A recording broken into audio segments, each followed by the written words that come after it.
out. Yeah. But I don't even today was drink on interesting. weeknights, but for you, what's wrong with you? Cracked open. Yeah. Yeah, I'm doing a water. I'm a loser. Yeah, smart. No, that's all right. I'm sure you had like 9 beers. You want to be coherent. Yeah. Again. Yeah, again. Hey, but I appreciate so we you actually have popping stuff to talk about.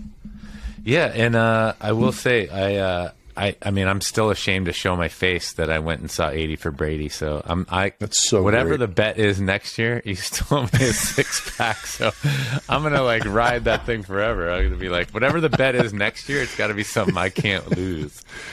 So it was a horrible movie. I'm so sorry. No way. Shocking news here in the bleachers. Bro, 80 Yeah. for Brady sucked. Well, I mean, look, you got Lily Tomlin and Sally Field and, you know, a lot of famous people. Dude, Jane how much Fonda. Geritol was on set? Dude, you know who has the big cameo in the movie? You guys, I'm sure you're waiting with bated breath. The big cameo in the movie. Who? No, is Diners, Drive-Ins, and Dives guy. He's like the Guy Fieri. He's like got a 20-minute. Yeah, I know. He's like the main dude in the movie. Spoiler alert. Sally Field wins a wing eating contest. You know, I mean, Jesus. So here's the scene. I mean, was this just one of those prescription commercials for like 3 hours? It was horrible. And I will tell you the worst scene. There is a scene where the ladies break into the Patriots coaching booth up top. And she gets on the microphone with Brady, and he's got his helmet. You know where the microphone is? I mean, come on. Oh no! In the Super Bowl, when they're down 28-3, Lily Tomlin is talking to Tom Brady about never giving up and all this bullshit. Excuse my dear language. God! And that's how they come back and beat the Falcons. Oh yeah, wow, that's it. If we'd have only known. Spoiler alert.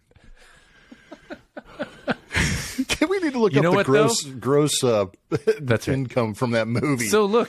I have nothing prepared for this podcast, but I will say I don't know what's a worse ending, right? I don't know if the movie 80 for Brady with Lily Tomlin speaking to him, or the fact that they had a walk-off pitch clock in spring training and didn't foresee this coming, and now they're wondering, oh, shit, are these the rules that we're going to have to live with for 162 games? Wow. Because I know that's got to be the big topic du jour, so you can lead us in with that. But that was brutal. That was brutal. You're right, though. You talk about competing bad finishes to a movie or to a baseball game. You got a wing eating contest and Lily Tomlin cheering the friggin' Patriots. I can't even wrap my head around 80 for Brady. What did you do? What did I make you do?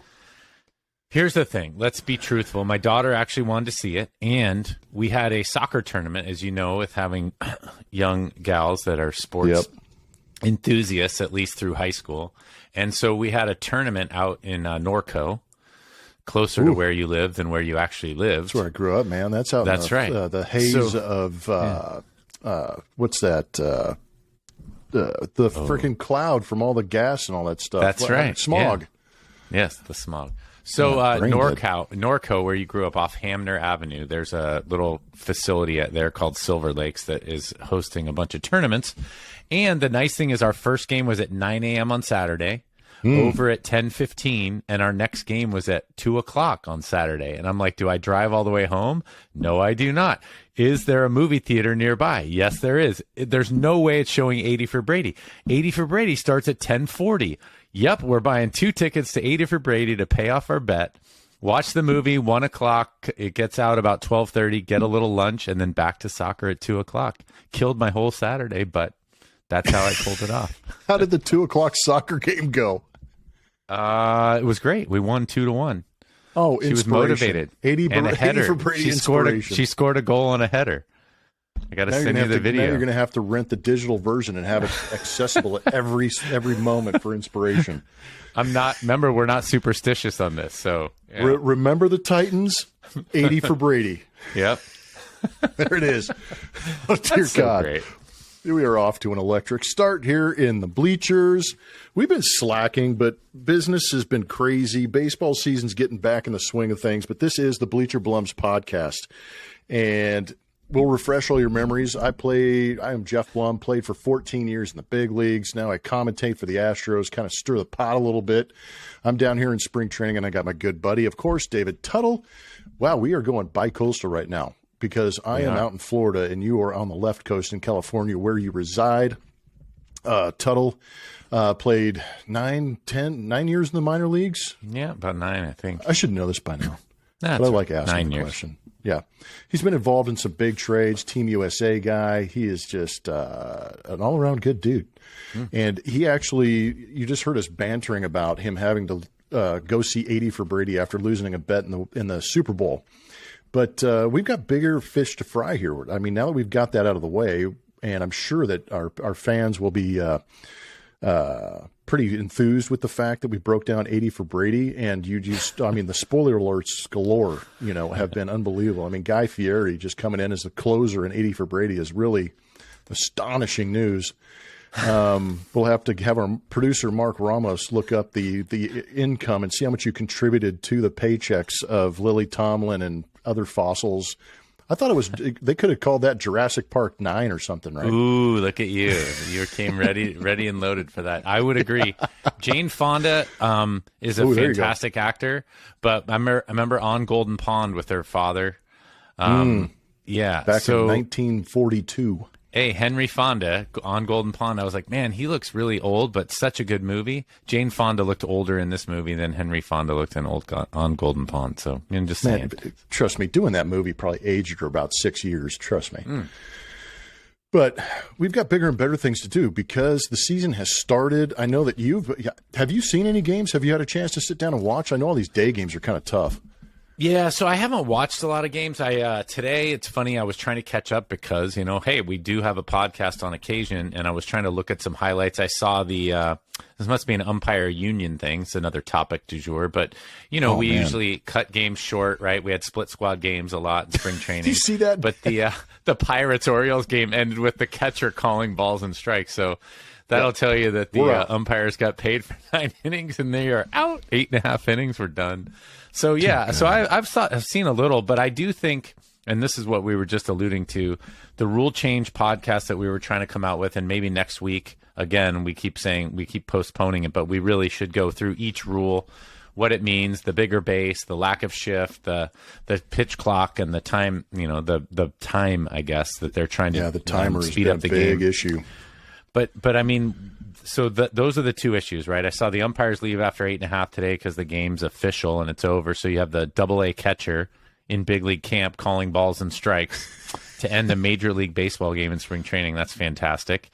That's a good look. And then obviously, I think Machado made some news because he was the first one to be given a strike, not because of his contract. He was the first one to be given a strike due to the clock violation. And then right after that, we saw a game get called or, a walk-off win for the pitcher when the batter didn't get into the box in time to finish the game. So, I mean, I don't think that's what MLB is going for. So that's kind of the extent of what I've seen. So I haven't seen a lot of statistical stuff.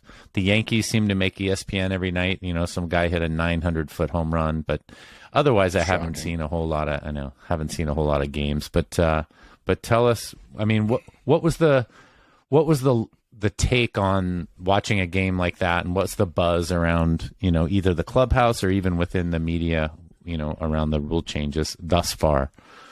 Well, thus far, we are hearing a pretty good company line, I think, league-wide. You're hearing a lot of guys that I've talked to, coaches I've talked to, both with the New York Mets. I didn't have a chance to talk to the Marlins guys, but the Nationals and obviously the Astros.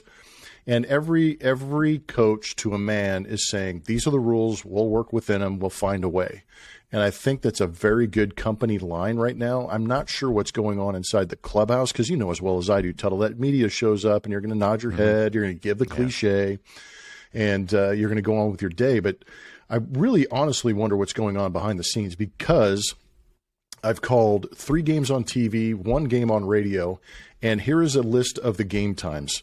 2:19, 2:06, 2:33, 3:0. Oh man, today was like 3:09 or something like that. Now, that first game, I was out of breath. 2 hours and 16 minutes, 19 minutes, whatever it was, I felt it was out of control. And a lot of it had to do with our broadcast and the production of it. But watching some of these guys dig in and run to the box, and then the umpire is, as soon as the ball's foul tipped to the backstop, they're chucking it back to the pitcher. The clock is starting again. You have 30 seconds in between each hitter. And I found out a new rule that happened because the Astros catcher was on deck. Third out was made. Catcher runs to the dugout, puts on his gear, comes out, forgot his pitch comm device, had to go back and get it, came back and made the throw down to second base in between innings at the 30-second mark, and he was penalized. So that's another new aspect to this rule, is that you have to throw the ball to second base in between innings before 30 seconds because it has to give the hitter time to get to the box. But those were bizarre.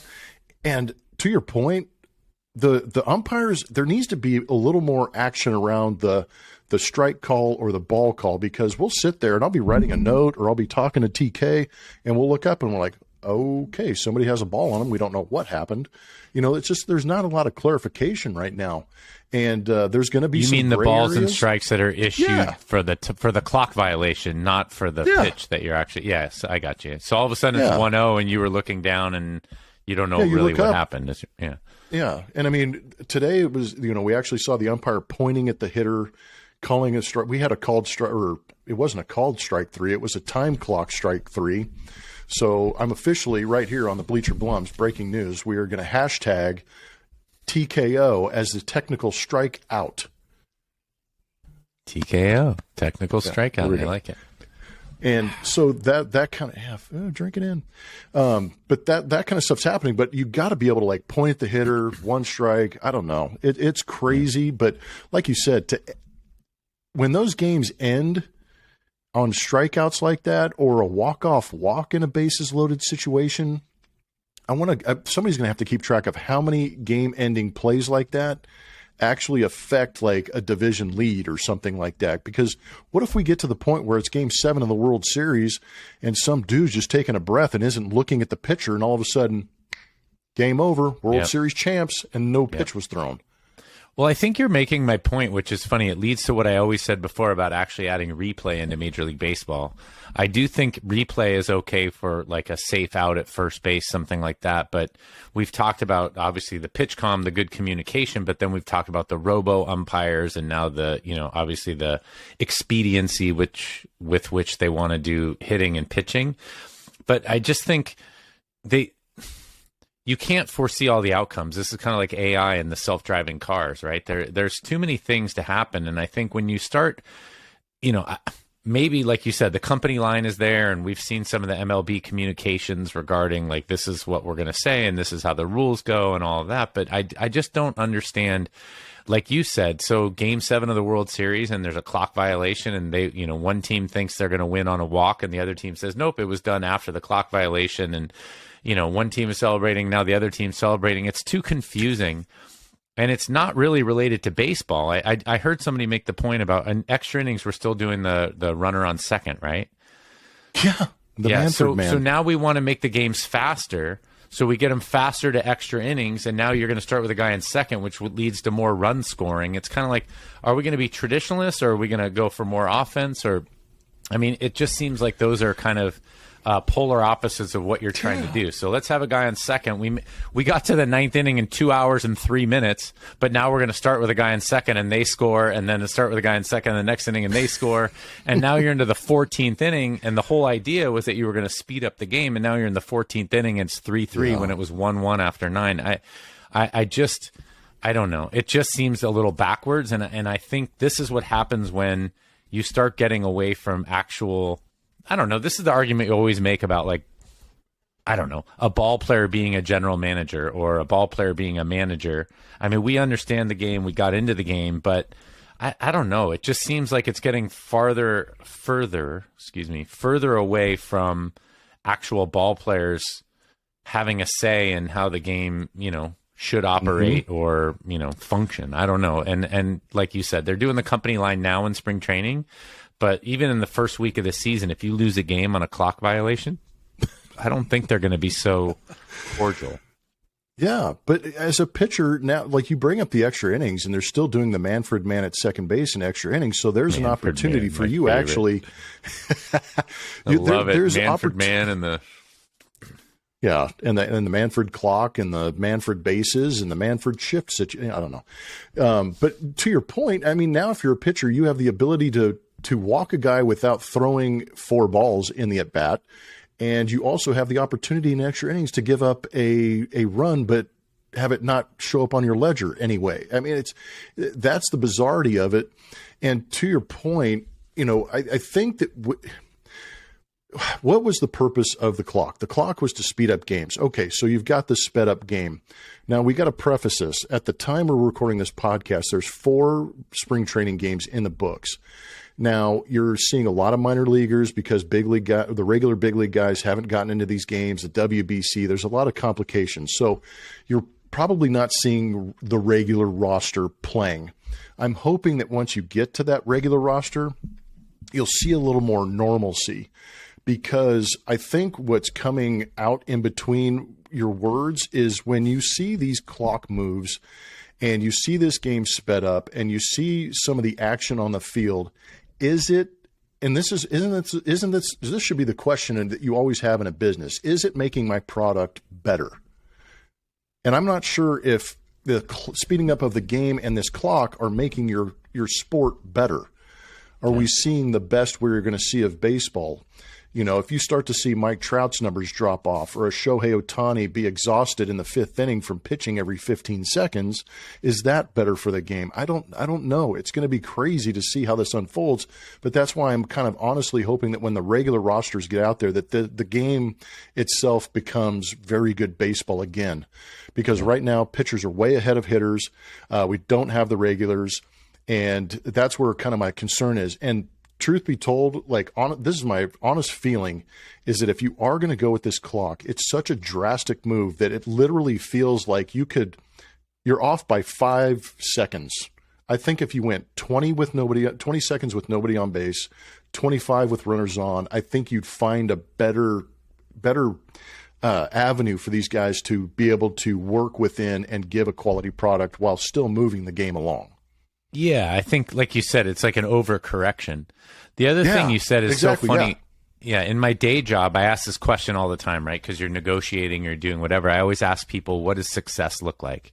Right? You're telling me this is what you want, and I want this thing, and you're having this, it's, just like contract negotiation. But what is, you give me your definition of success, because if we implement this program or we do this, I think that's the question, to your point. Is this making my product better? It's a very similar question in that, what does success look like to Major League Baseball if they implement these rule changes? Is success having every game under 2 hours and 20 minutes? Or is success, like you said, having more butts in the seats? Or, I mean, they need to come up with, they kind of need to always reverse engineer this, right? What does success look like and how do we get there? And I don't know. It's unfortunate because I feel like they implemented this stuff and now we're seeing it in spring training. All right, now here we go. We're ready to, we've tried it in the minor leagues and now we're going to do this in the big league games. I do understand what you're saying in terms of there's this period of, we got to try this out. We got to feel it out. And it's a lot of the, like you said, big league camp invite type guys. But I do think there's some gamesmanship, when you talk about, the regulars, when you talk about the Max Scherzers pitching or the Trey Turners or the Bryce Harpers of the world, Altuve, these guys have a little gamesmanship when you call timeout in the at bat. So if true. You can get a grip or get the guy to step off or just get people thinking. There's a lot of gamesmanship that goes on. And if you're eliminating that, you could be, to your point, if Trout's numbers, if he goes from a 320 hitter to like a 285 hitter, I mean, have you stifled this guy that's learned the game kind of the right way or whatever that is, the way that he learned it and the way he came up to be successful? We've said this before about other rule changes, and we saw with the steroid era being, the steroid, I guess, use being enforced, that we went back to a more a slappy leadoff hitter with a guy who can steal and a guy that covers, covers a lot of ground in center field. So we've seen changes throughout, the course of time. But I do think there's they're kind of on a razor's edge here, just saying, all right, these are the 4 rules we're going to implement. No shift and a time clock. And, some of your superstars may not be, although it's, the players that are playing now, like you said, may not be adjusting as well as some of the guys that have been around the game could. I also think you're challenging, kind of the status quo and maybe jeopardizing some of the things that have made you successful to this point. I don't know how you feel about that, but I don't know. I'm a little nervous. Well, that's what I'm curious about. I think once the WBC has been played and we're both talking about, when you get some of the regulars in there who do use some of the gamesmanship, stepping out, trying to control the at bat, because that's one thing as a hitter. I want you to talk about it as a pitcher, because as a hitter, I can step out. I can fake the eye. Oh, my gosh, I got something in my eye, just to throw your I always off. thought you guys had something in your eye. That's interesting. Yeah, it's terrible, when that burst of air blows into my eyeball and I've just swung and missed at your slider, and I'm going, dear God, I hope he doesn't throw that again. Oh, my God, yeah. Or I tie my shoelace or ask the third base coach to, hey, go through the signs again. Let's hold this thing off. I don't want you to grab the ball and go, because the one thing that doesn't translate through the TV or even sometimes in the stands is how fast this game is moving and how much your brain is involved trying to anticipate for you as a pitcher, what pitch am I going to throw next? You have a pretty good idea, but you can adjust. As a hitter, I'm going, okay, threw me slider in the dirt. Is he going to double up on that? Is he going to throw the fastball high? There's a lot of things going through your head, so you don't really have that. I feel like you don't have that time to adjust pitch by pitch sometimes, and that's where I think that the hitter, this is against the hitter, the pitch clock, is because I've got to run to the box. I've got to be ready and staring at you, and yet you can hold for another 8 seconds, and I can stand there in my position and not be ready to hit as you come at me with 1 second left. That's going to be part of the gamesmanship too, and I think Max Scherzer kind of did that the other day. I don't know if you saw it, but he was going at 8 seconds, like for 5 or 6 pitches in a row, and then all of a sudden he held till 1 second left, and you're like, you get in between. But talk about it as a pitcher. Did you feel more comfortable working on your pace or being held up by the hitter?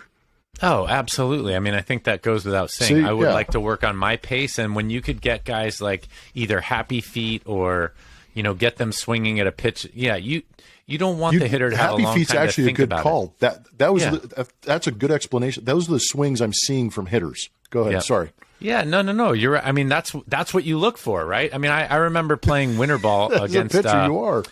Yeah, but I mean, playing against more major league hitters than I'd faced before down in Puerto Rico.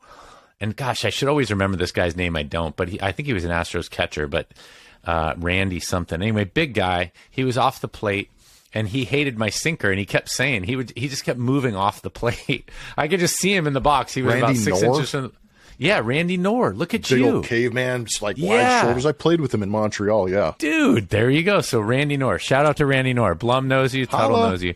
But Randy Knorr, you see a white guy down in Puerto Rico, and you're like, hey, I'm going to talk to that guy after the game or BP the next day. And Randy Knorr was down there, and he's like, dude, I just kept backing off the plate. You kept throwing me the sinker. Like, he was just telling me what he kept trying to do. And I could watch his feet move, which is what made me think of the happy feet.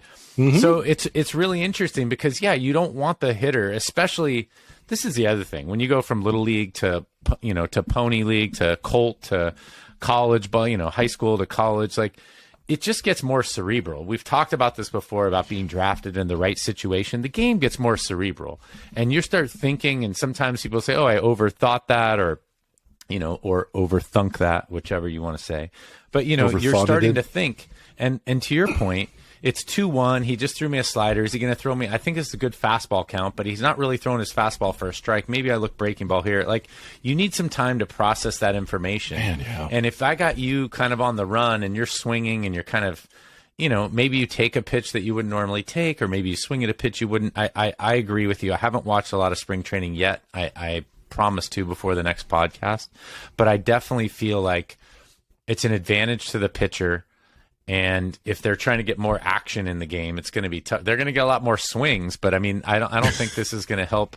I don't think it's going to help a lot of guys, especially those same spot swingers. They're up there swinging. Just don't hit their bats, right?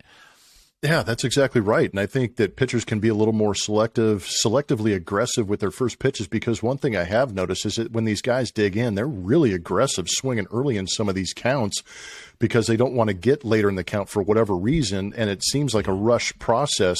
Now, when these guys get on base, the bigger base is visually it's getting a little bit easier, but you can definitely tell there's a difference in that.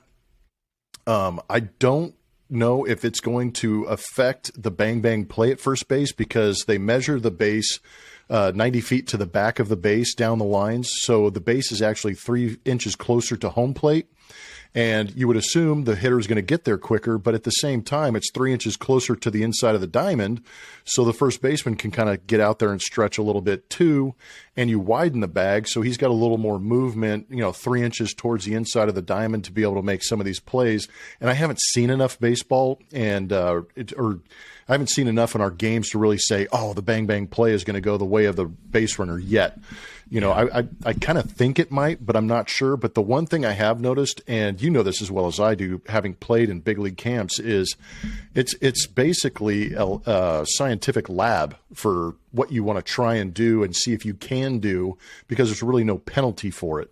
Wins and losses don't mean anything. The stats don't show up on the back of your baseball card. But one thing I'm noticing is that there is some hyper aggression on the base paths.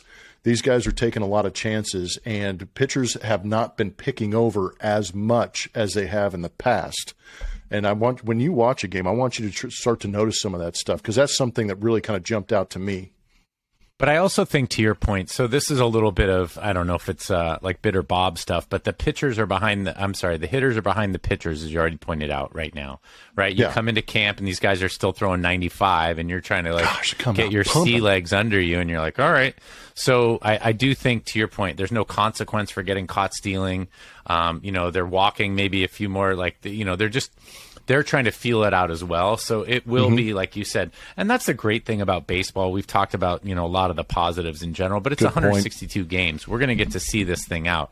First month even, we'll see how teams are. Are they more aggressive? Are they not? As the hitters catch up to the pitcher, if that happens this year, even with the pitch clock, then we'll have to see if they're as aggressive. But right now they're probably like, hey, I'm on base. Oh, I'm 3 inches closer to second base. Let me give this thing a whirl. I mean, they might just be kind of fooling around with it, but it is really interesting. And I don't know. The shift is the other one that I don't know if you've seen a huge difference with that, because now if you do have the ability for the pitcher to maybe get an advantage, and I'd be curious to know if the Manfred rules apply to this, is that now they can't shift. So now the pitcher the hitter doesn't have to do, the hitter can hit the way he used to, which is like behind a runner, or I can yank the pitch because I know I only got two dudes on this side of the diamond.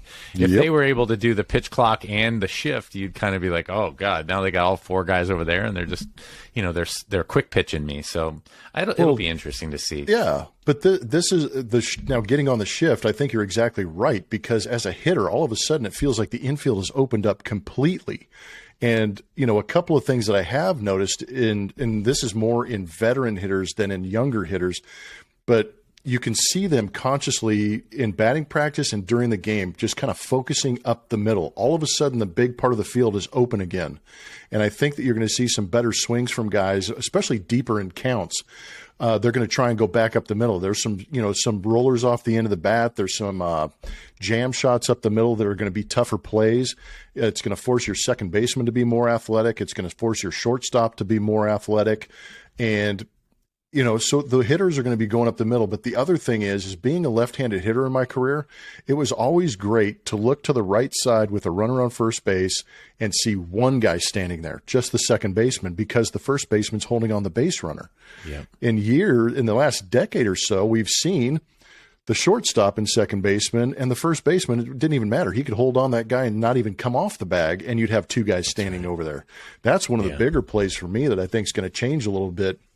But the shift is definitely going to be interesting. And one other note, I had this idea, but I honestly can go down and talk to guys like Joe Espada, Omar Lopez, and say, I had this crazy idea. Without being able to shift, would you pinch the corner guys to those holes in the infield, like the 4.5 and the 5.5 holes. And that's exactly what they've been doing since I've been watching these 4 games. Is they're trying to just get off the line and allow those guys up the middle to cover the middle of the diamond, and use the corner guys to kind of cover those holes and giving up the doubles early. Yeah, except for the first baseman, I guess, right? I mean, that's the one. If there's a guy on, you can't pinch. He's got to hover a little bit closer, but yeah. No, it's a great point. You know, it's funny. I gave up hits like that, and I would always get upset, right? We didn't have the shift when we were playing, at least certainly not in the minor leagues. And it was like every time you got to I wish I was smarter about that, but every time you got a good right-handed hitter that could pop one through that hole, you know, the second baseman in the minor leagues, we didn't do enough scouting reports. So the second baseman's kind of closer to second base to take the throw, and you just have this huge 4-hole over there. Crazy. And, you know, I'm throwing a good sinker away or a good slider away, and the guy would just like break his bat and roll it through the side over there. And you're like, now you got guys on first and second or first and third and nobody out. And you're like, gosh darn it. You know, I got him to, you know, not even hit the ball hard, but, you know, smart hitters knew what they were doing, and those holes were big. So it will be interesting to see if they adjust. But those are the main rules, right? Base, shift, and then the clock on both sides, pitcher and hitter clock. So have we seen a pitcher clock violation? Well, the one that I did see was actually on the catcher, like I explained earlier. I'm not sure if we were recording at the time, but there was a catcher on deck, had to put on his gear at the end of the inning, came out, forgot his pitch comm, came back, and he didn't throw the ball down to second base before the 30-second clock. And he got dinged, or his pitcher got dinged. But I have actually seen, I was watching a game, and it was actually, oddly enough, it was a 7th, 8th, and 9th inning.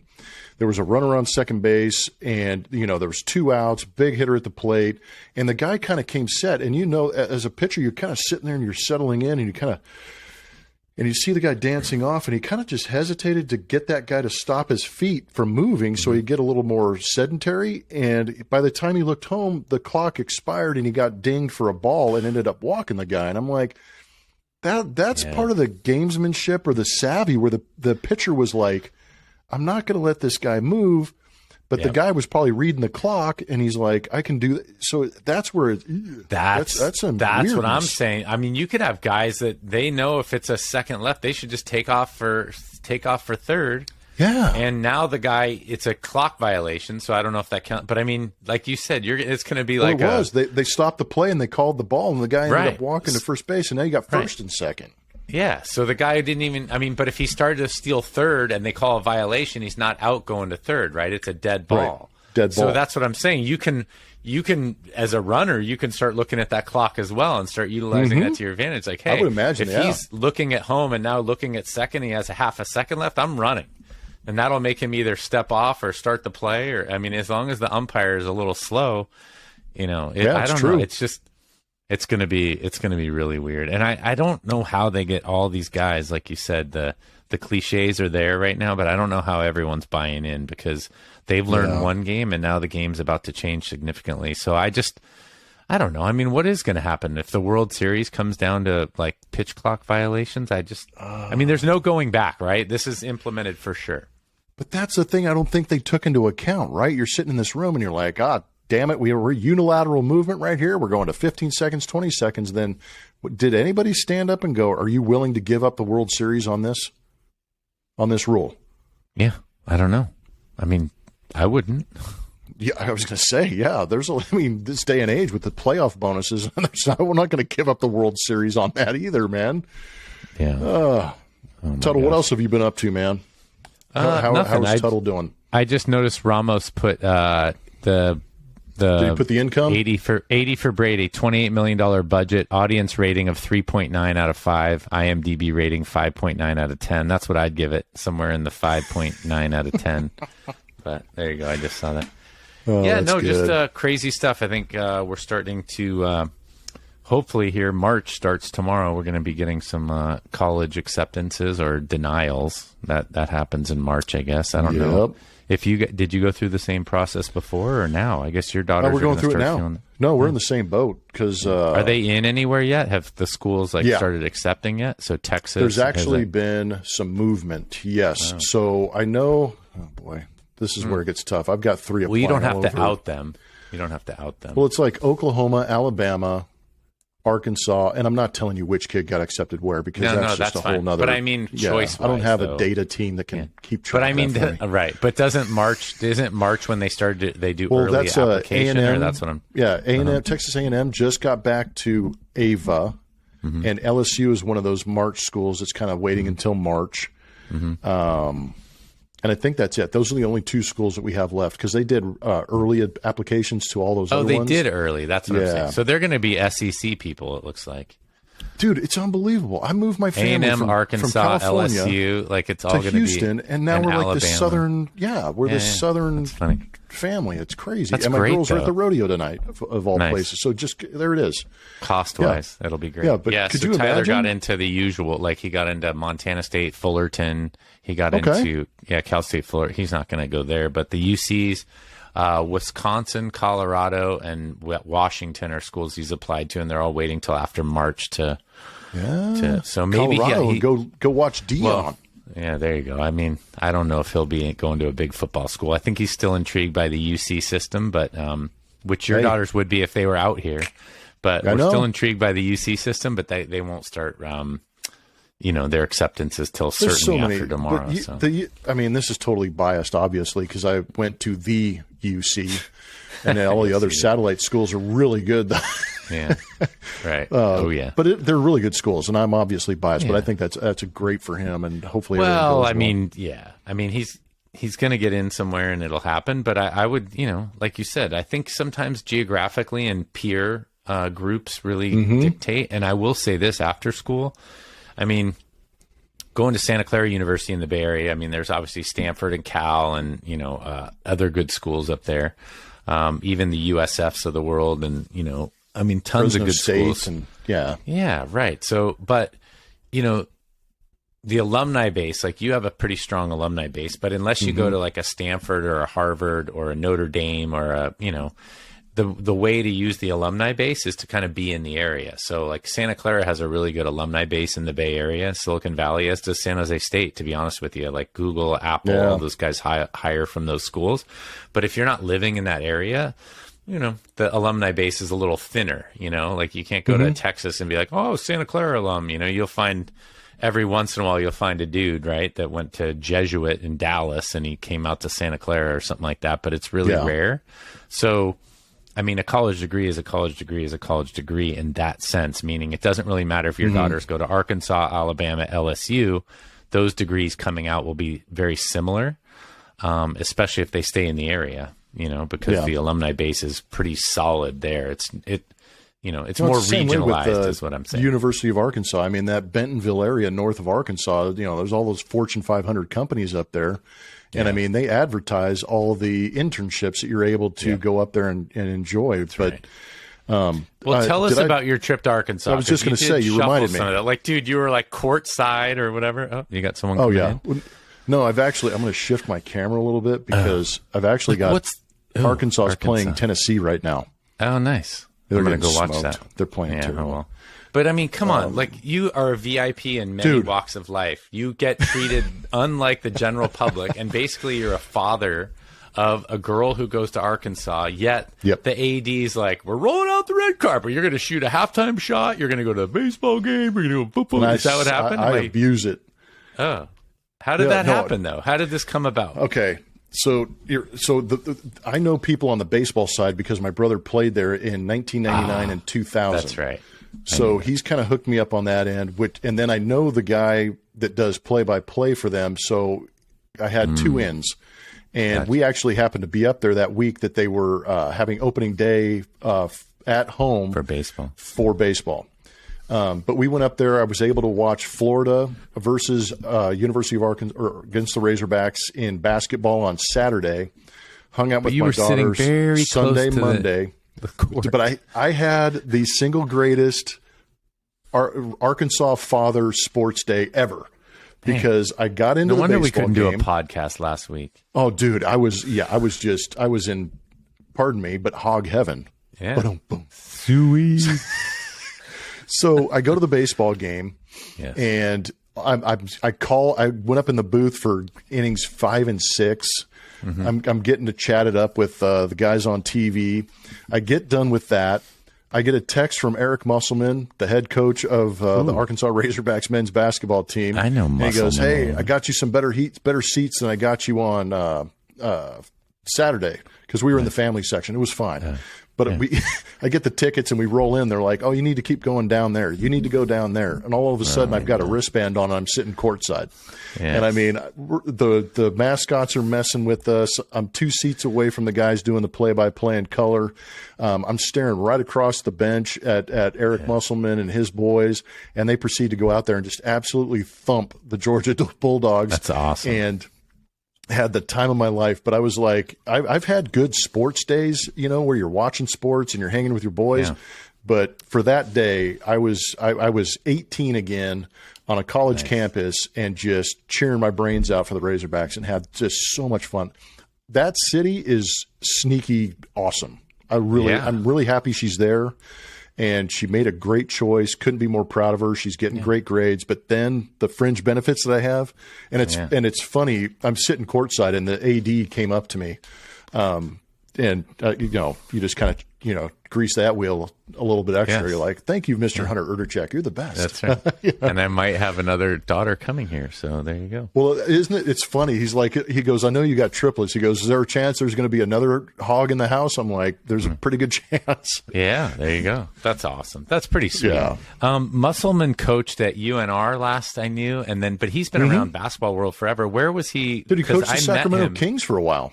I know, but where did we meet him? I met him somewhere. USD. I think he was at. Thank you. I think he was at San Diego, University of San Diego, or if not, I think San Diego. Yeah, and State, I was at Santa Clara, so USD. I think he was the coach there. Yeah. But, I mean, Rome knows him really well. Like Rome always has him on. He used to have him on for analysis. But anyway, he's a good coach. I'll tell you that. Yeah, he's done a good job of recruiting, and that whole SEC animal is unbelievable to me. It's amazing to me. Yeah. That opening, you'll love this because I believe Santa Clara was very similar to Cal. We didn't draw real well as far as attendance. Yeah. And I just heard that Arkansas, they were talking about it on the basketball game I was watching. Their home attendance is 3rd in the nation. It's amazing. But opening day for Baumgardner, I think is the stadium, or whatever, Razorback Stadium. Baseball. Opening day, 3:00 game. It's about 60 degrees, kind of windy, so there's a little chill in the air. Not overcast. Baseball weather, not great baseball weather. No. And they had like 9,000 people. 9,000. Wow. And that was a slow day. I was like, what? He's like, we used to get like 300 people on a Tuesday day game opening day. Dude, Stanford would come in and we get like 2,000, and we were like, dude, it's sold out. Wow. Yeah. We're packed. Yeah. 9,000 people in a midweek season opener. I know. The SEC animal's crazy. So when we've talked about my USA experience, but Ron Polk was our head coach, so we had to make a journey through Starkville, Mississippi State there. Well, that's kind of cool. And they treated it like it was a college game. They have the bleachers with those pickup trucks that back up, and they have the smokers on them and stuff. Exactly, Team USA showed up to, play the Japanese or something in Starkville, Mississippi. And you're just kind of like what you said about the internships through Bentonville and all that, where, the Walmart deal is. It's like there's just so much money and everything is cheaper. So it just makes that so much bigger. It's like, what is Reno's like, the little big city or whatever? It's kind of like that. It's like it is. You just can make your own party and there's not a lot of consequences. And, it's just weird. It's like a time warp. That's Get it on. 9,000 people at a day baseball game. Woo! Mind blowing. It was a lot of fun. This podcast was a lot of fun. It's good to see you throwing them back, playing catch up out there on the West Coast. And of course, at the end of every Bleacher Blums podcast, we like to reach out to the military and give them our thanks and our appreciation for all the hard work and the sacrifice that they give us to be able to be free to speak and complain about a great game called baseball. But we pray for your safety and all of that. And all of those that have served, we appreciate your service. First responders, police, medical, fire, EMTs, everybody that's in harm's way, kind of rushing into it to protect us and keep us safe. Essential workers, frontline workers, teachers, You're right in the thick of that last semester. You're heading into the home stretch before summer, so we all appreciate you. And, of course, Tuttle, you've got one more bit of information for us all. Yeah, I do. So by the time we hear this podcast, it'll be March. March is actually Colorectal Cancer Awareness Month, so you can wear blue and think about that. If you're over the age of 45, don't forget to get screened for colorectal cancer.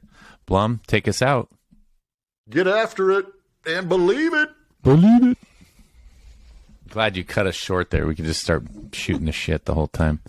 I know. $28 million budget for the movie. What's the gate? That's what we wanted to know. How much are they raking in? I don't. Stop. Oh, so they made it over budget. They barely paid the bills. Well, it's probably going to be out for a while. They paid the bills, $9 million. Oh, it's going to stream its ass off, I'm sure. No, it was terrible. Terrible. Sound like it was Charles terrible. Barkley. Terrible. They're terrible.